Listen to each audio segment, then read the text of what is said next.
আজান না হওয়া পর্যন্ত আপনার ওই সায়রি খেতেই আছেন মুসলমান। আজান না হওয়া পর্যন্ত এই ধারণা আপনার ভুল। মহারাজপুর মাদ্রাসা থেকে আপনাকে ক্যালেন্ডার দেওয়া হয়েছে, শেষ সেহরির সময় দেওয়া হয়ে গেছে। আপনি ওই শেষ সেহরি থেকে যেটা সময় দেওয়া হয়েছে 4টা 20 মিনিট 4টা 30 মিনিট যেটা টাইম দেওয়া হয়েছে তার 4-5 মিনিট আগে পর্যন্ত আপনাকে খেয়ে শেষ করে দিতে হবে, তারপরে আপনি খাবেন না। রমজান মাসে আজান কখন হলো এটা ম্যাটার করে না, একটা নির্দিষ্ট টাইম আছে, ওই নির্দিষ্ট টাইমের পরে আধা মিনিট পরেও যদি আপনি খাবার খান, আধা মিনিট নির্দিষ্ট টাইমের আধা মিনিট পরেও যদি আপনি খাবার খান আপনার রোজা হবে না। কথা বোঝাতে পারলাম? বোঝাতে পেরেছি? কত মিনিট? আধা মিনিট, 1 মিনিট পর যদি আপনি খাবার খান আপনার রোজা হবে না। সুতরাং টাইমটাকে মেনটেন করবেন। অনেকগুলো মানুষ খেয়েই চলে যায়। আগের বুড়োরা বলছে যতক্ষণ পর্যন্ত এই হাতের চুল দেখা যাচ্ছে তখন খাও, সমস্যা নাই। আছি আমাদের দেশে হতো, হ্যাঁ, তখন মুরগা বাগতো, তারপর যেন খাবার শেষ করবে, ওগুলা দেখার দরকার নাই। এখন অনেক অ্যাডভান্স হয়ে গেছে। মাদ্রাসার আপনার মুদারিসগণ সুন্দর করে আপনাকে চার্ট দিয়ে দিয়েছে ইফতার কখন করতে হবে, সেহরি কখন শেষ করতে হবে।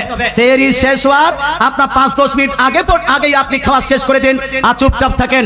এখানে 2 নাম্বার মাসলা, এখানে একটা মিস্টেক। 2 নাম্বার মাসলা, ইফতার করতে গেছেন। আচ্ছা, ইফতার করার সময় একটি দোয়া পড়া হয় কি হয় না? কি দোয়া পড়েন জি? আল্লাহুম্মা লাকা সুমতু ওয়া আলা রিজকিকা আফতারতু, নাকি ভাই? এই দোয়াটাকে কিছু মানুষ এই বুধিয়া টুধিয়া ইত্যাদি জায়গা কিছু মানুষ আছে যারা বলছে যে এই দোয়া পড়া হলো বিদআত, এই দোয়ার কোনো হাদিস নাই।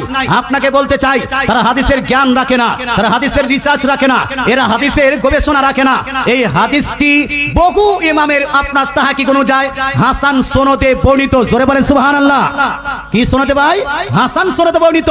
আল্লাহ তাআলা রাসূল সাল্লাল্লাহু তাআলা আলাইহি ওয়াসাল্লাম ইরশাদ করেন, সুনান ইবনে মাজার হাদিস, সুনান ইবনে মাজাহ, সুনান আবু দাউদ জিলদ নাম্বার 1 হাদিস নাম্বার 23 আপনার 23-60 এর মধ্যে লিপিবদ্ধ আছে, ইজা আফতারা, যখন কেউ এই ইফতার করবে, ইয়াকুল, সেই ব্যক্তি পাঠ করবে আল্লাহুম্মা লাকা সুমতু ওয়া আলা রিজকিকা আফতারতু।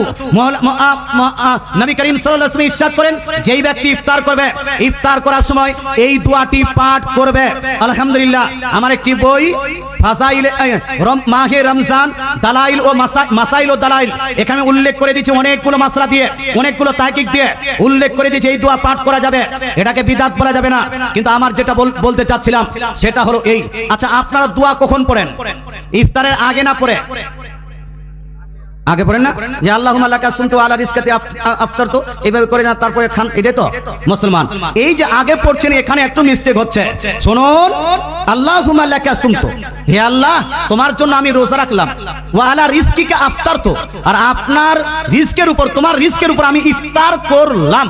ইফতার করলাম। তো বলুন তো ভাই, এই দোয়াটি কি ইফতার করার আগে বলবো না পরে বলবো? ইফতার করলাম তো আগে, হ্যাঁ, কথা বুঝতে পারছেন না? ইফতার করলাম যদি আগেই বলেন ইফতার তো করেননি, ইফতার তো করেননি, তাহলে কখন বলতে হবে?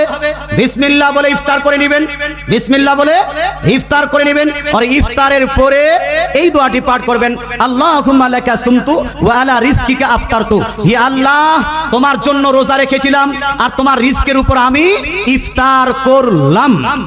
ইফতার পাস্ট টেন্স, ইফতার করলাম। এটা কখন হবে ভাই? ইফতার আগে না পরে? ইফতার করবেন কি দিয়ে? মুসলমান আমার রাসূলুল্লাহ সাল্লাল্লাহু তাআলা আলাইহি ওয়াসাল্লাম ইরশাদ করেন, যেই ব্যক্তি ইফতার করবে সে যেন ফাল ইফতির আলা তামারিন, সেই ব্যক্তি যেন খেজুর দিয়ে ইফতার করে। কি দিয়ে ইফতার করে? খেজুর দিয়ে ইফতার করে। ওয়া ইল্লাম ইয়াজিদ, আর যদি সেই ব্যক্তি খেজুর না পায়, ফা আলা মাইন, তো পানি দিয়ে ইফতার করবে, কারণ পানিটা হলো পাক এবং পবিত্র। জোরে বলেন সুবহানাল্লাহ। রাসূলুল্লাহ বলছেন ইফতার করার সময় খেজুর দিয়ে ইফতার করো, কারণ খেজুরে বরকত রয়েছে। আর যদি খেজুর না থাকে তাহলে পানি দিয়ে ইফতার করো, কারণ পানিতে কি রয়েছে? পাকি রয়েছে। মুসলমান, অন্য জিনিস দিয়ে কেউ যদি ইফতার করে, অন্য জিনিস দিয়ে কেউ যদি ইফতার করে, ইফতার হবে না? হবে না? ইফতার তো হয়ে যাবে, তবে সব থেকে উত্তম যেটা সেটা